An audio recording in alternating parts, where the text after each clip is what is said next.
Ngayong gabi, di naman siguro masamang unahin mo na ang sarili,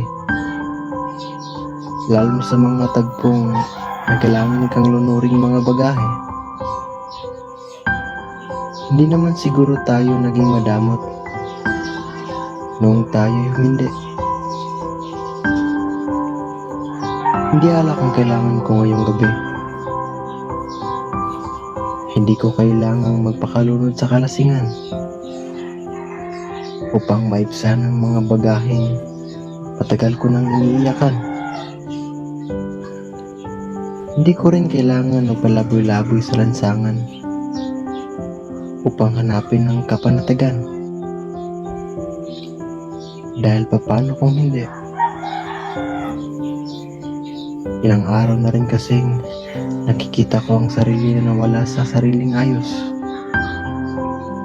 Maging sariling palad ay hindi nakilala. Sa tuwing humaharap ko sa salamin ay nababagabag ang aking kalooban at magsisimula sa pag-una ng mga luha na akala mo'y pinagkaitan ng kalayaan. Hindi ko rin kailangan ng makakausap dahil alam kong wala sa kanila mga tanong na kailangan kong sagutan. Maging ang mga musika nga hindi nagagawang pag-aanin ng aking kalooban. Ngayong gabi, ang kailangan ko ay aking sarili.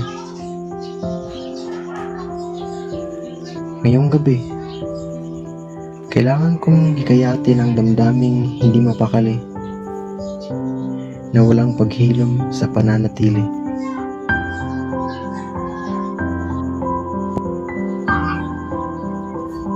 Ngayong gabi, ako naman. Oo nga pala si Glenn, kilalang masaya. Pero wag mo na kilalanin ang sa likod ng maskara.